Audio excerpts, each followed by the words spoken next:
नमस्कार। आइए बात करता हूँ सबसे पहले आपकी कनिष्ठा उंगली के बारे में। कनिष्ठा उंगली ये जानी जाती है व्यक्ति के ज्ञान की क्षमता के लिए, व्यक्ति की बुद्धि क्षमता के लिए, व्यक्ति की याददाश्त के लिए, व्यक्ति की भाषा शैली के लिए। सभी जगह पर आप उपयुक्त व्यक्ति हैं। अच्छा ज्ञान है, अच्छी बुद्धि है, अच्छी याददाश्त है, भाषा शैली, कुल मिलाकर सब कुछ ठीक है। क्योंकि ये उंगली पहुंच गई सूर्य की उंगली के पहले कट के अनुसार की पहले कट तक। तो उस प्रकार से पहले कट तक पहुंचने के कारण इसकी बिल्कुल क्षमता में कोई भी कमी नहीं, आपकी बुद्धि में कोई भी कमी नहीं। बात करता हूं इसके बाद में आपकी यश की उंगली के बारे में। यश की उंगली यानी सम्मान के लिए जानी जाती है।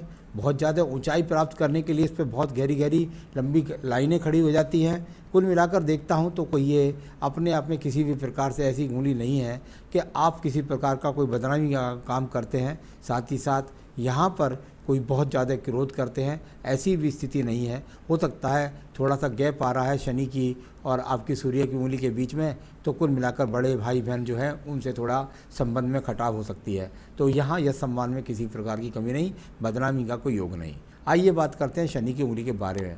शनि की उंगली जानी जाती है व्यक्ति के पास अच्छी ग्रहण सत्ता, यानी कुल मिलाकर अच्छी धन संपत्ति एकत्रित करने के लिए, और साथ ही साथ जानी जाती है ये उंगली आपके जीवन के अंतर्गत आपके स्वास्थ्य के लिए। वर्तमान में देखूं कोई स्वास्थ्य से संबंधित बड़े योग तो दिखाई नहीं देते, और साथ ही साथ धन की स्थिति भी सामान्य रूप से आपके पास में बनी हुई है। अब बात करते हैं हम आपकी बृहस्पति की उंगली के बारे में। बृहस्पति की उंगली और बृहस्पति की उंगली यदि मैं देखूं यहाँ पर, तो यहाँ पर इस रेखा पर बिल्कुल इन इंक के मैंने इंक वाली हाथ में भी देखा, वहाँ पे भी कोई पत्नी से कोई अलगाव के चिन्ह, किसी प्रकार से झगड़े झंझट के चिन्ह नहीं है। किसी भी प्रकार से यहाँ पर बिल्कुल पत्नी का सहयोग भी है, बच्चों का सहयोग भी है। अब बात करते हैं इसके बाद में सीधा सीधा आपके बुध पर्वत के बारे में। बुध पर्वत का बहुत बड़ा इन्वॉल्वमेंट जाना जाता है। आदमी का राइट हैंड का बुध पर्वत यदि डामाडोल हो, कुछ उठा हुआ हो, कुछ गिरा हुआ हो, और साथ ही साथ मजबूती की स्थिति के साथ में रेखा भी खड़ी ना हो, तो व्यक्ति के पास धन के जो आगमन है उनमें उतार चढ़ाव चलता रहता है, जिस कारण से आपके जीवन के अंदर आपके पास धन नहीं ठहर पाता होगा। इस प्रकार आपका बुध पर्वत बताता है। तो कुल मिलाकर उसके लिए क्या करना चाहिए मैं आपको बता दूंगा। अब बात करते हैं सूर्य के पर्व के बारे में। जब मैं सूर्य की उंगली के बाद नीचे पर्वत को देखता हूँ, तो ये पर्वत पर जो खड़ी हुई उंगली है इसको कुछ माइनस रेखाएं भी इधर उधर काट रही हैं। यानी कुल मिलाकर के ऐसे व्यक्ति के जीवन के अंदर एक्सीडेंट जैसी स्थितियां होती रहती हैं। उनसे थोड़ा सा आपको सावधानी से सड़क पार करना, जल्दबाजी से बचना, इस चीज़ों से ध्यान रखना चाहिए। ये नक्षत्र कुल मिलाकर आपके जीवन में आपको रोग दे सकता है, ये पितृ दोष नहीं देता। तो कुल मिलाकर ये वो चिन्ह नहीं है। कुल मिलाकर थोड़ा सा आपको सड़क का पार करते चाहिए, एक्सीडेंट से बचकर रहना चाहिए। अब बात करता है आपके बाद शनि की उंगली के पर्वत के बारे में। शनि का पर्वत और शनि के पर्वत पर एकमात्र ये रेखा यहाँ से खड़ी हुई है। यानी इस प्रकार से एकमात्र रेखा यहाँ से खड़ी हो तो व्यक्ति को पैतृक संपत्ति का लाभ मिलता है। साथ ही साथ यदि मैं कहूँ तो सामान्य रूप से भाग्य कभी भी नहीं रूठता, सामान्य रूप से भाग साथ देता रहता है। अब बात करते हैं हम आपके बृहस्पति पर्व के बारे में। बृहस्पति का पर्व संतान सुख के लिए जाना जाता है, ऐश्वर्य के लिए जाना जाता है, साथ ही साथ जाना जाता है संतान सुख के लिए। तो पत्नी सुख, संतान सुख और ऐश्वर्य के लिए यदि सामान्य रूप से देखूं तो जो आपके पास संसाधन है वो ठीक ठाक है, और पति और संतान का सुख भी आपके पास में नज़र आता है। हृदय रेखा को देखिएगा, ये हृदय रेखा है और थोड़ी सी आगे से डबलिंग है, कुछ टूट कर चली हुई है, और यहाँ जाकर के वी का चिन्ह बनाती है बृहस्पति पर्व पर। यानी इस प्रकार से थोड़ा सा जब डबलिंग आगे चलती है, मन के अंदर कुछ ना कुछ ऐसा चलता रहता है कि मेरी ये इच्छाएं पूरी नहीं हुई, मैं मन के अंदर ऐसा चाहता था लेकिन वैसा नहीं हुआ। लेकिन किसी भी प्रकार की कोई भी बात अपने मन के अंदर छुपा के नहीं रखता है, चरित्र से बहुत अच्छा व्यक्ति होता है। तो यहाँ ये सब अपने आप में ठीक स्थिति है, चिंता ना करें। आप मन के आपके बोझ को दूर करने का उपाय मैं आपको बता दूंगा। अब बात करते हैं आपके मंगल पर्वत के पहले प्रथम के बारे में। मंगल का प्रथम पर्व और यहाँ से निकलने वाली कर्म रेखाओं को यदि मैं देखता हूँ तो बहुत ही सुंदर कर्म रेखा। आप कैसे भी व्यक्ति हैं, कर्म में विश्वास रखते हैं और काम करते रहते हैं, जुनून के साथ काम करते हैं, इस प्रकार को दिखलाने वाली ये रेखाएं यहाँ पर दिखलाई देती हैं। खराबी क्या है, आइए देखते हैं बुध रेखा में।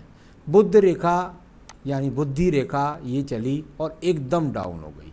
इसका इस तरीके से डाउन हो जाना व्यक्ति का एकदम से अचानक ठीक ठाक रहता है, लेकिन कभी कभी इतनी निराशा भरती है दिमाग के अंदर कि बस बहुत ज़्यादा एकदम सोचते हैं कुछ नहीं है मेरे जीवन के अंदर, मैं खामखा मेहनत कर रहा हूँ, कुछ भी मुझे मिल नहीं रहा है। इस तरह का निराशा का भाव आपके जीवन में आपको परेशान करता रहेगा।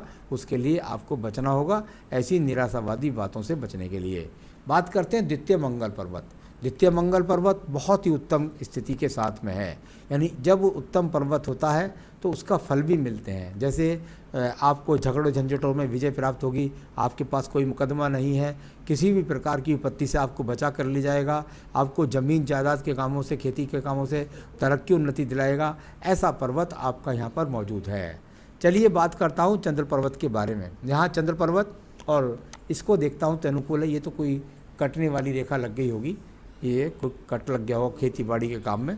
तो यहाँ कुल मिलाकर के पर्वत बिल्कुल अनुकूल है। चंद्र पर्वत अनुकूल हो, माता बहुत शांत स्वभाव की होती है, व्यक्ति के अंदर मन के अंदर कोई बुरी बात नहीं होती है, साथ ही साथ मानसिक डिप्रेशन का शिकार नहीं होता है।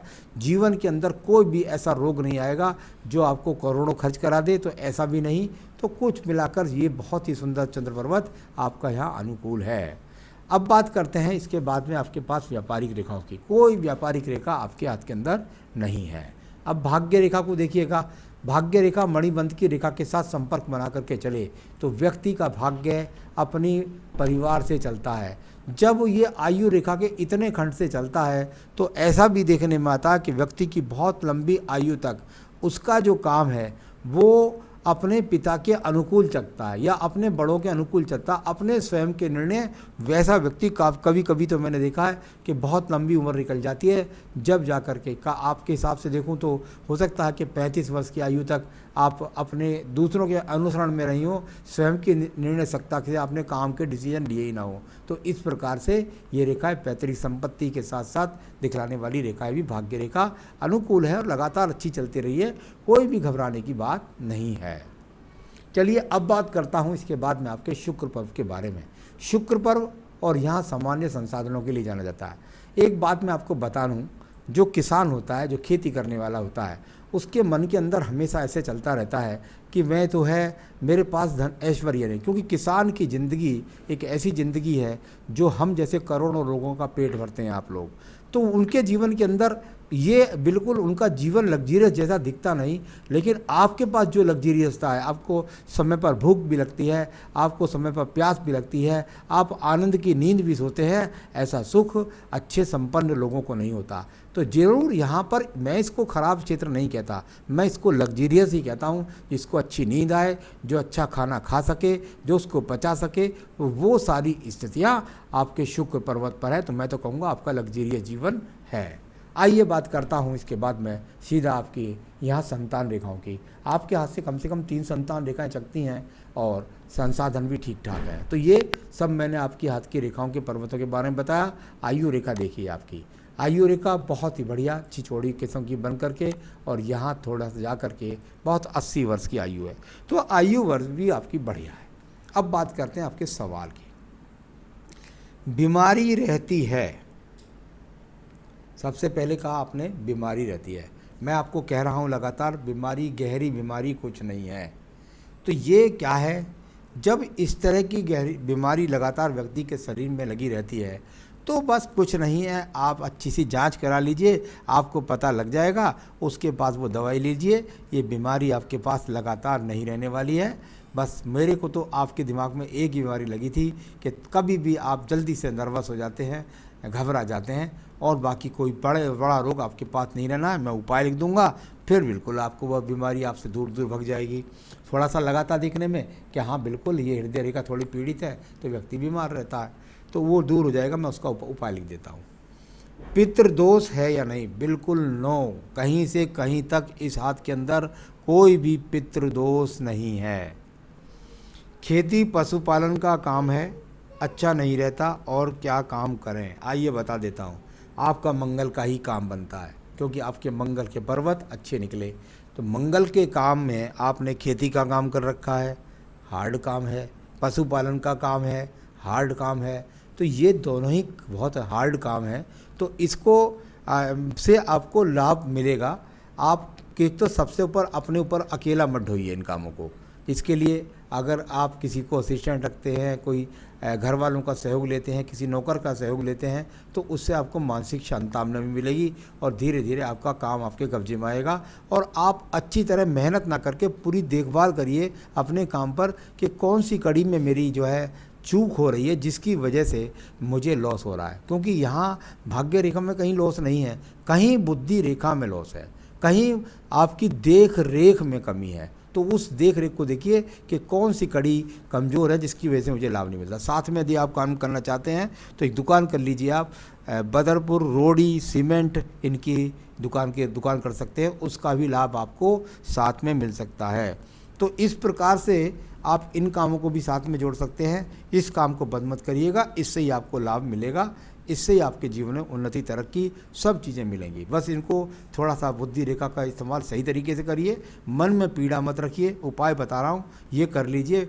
और साथ ही साथ एक उंगली के बीच का जो गैप होता है तो ये व्यक्ति के लगातार खर्चे लगाते रहता है। तो इस खर्चे को करने के लिए मैं बता रहा हूँ, यहाँ पर एक बेहतरीन सा पुखराज पहन लीजिएगा। एक पुखराज यहाँ बेहतरीन सा पहनिएगा, आपको मिल जाए ठीक है, नहीं मिले तो मुझे संपर्क कर लीजिए, मैं आपको ऑनलाइन दिखला दूंगा, अंगूठी बनाकर आपके स्थान तक पहुंचा भी दूंगा। तो एक बेहतरीन सा पुखराज।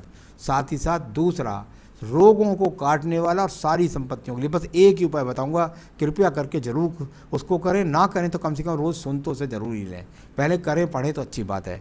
और वो है केवल देवी कवच, दुर्गा सप्तशती का देवी कवच मैं आपको लिंक में भी दे दूँगा, वो पढ़ें और देखिए, फिर आपके जीवन में आनंद ही आनंद बढ़ जाएगा, रोग भग जाएंगे बिल्कुल आपके पास से। आप जीवन में सुखी रहे, यही मेरी शुभकामनाएं। नमस्कार।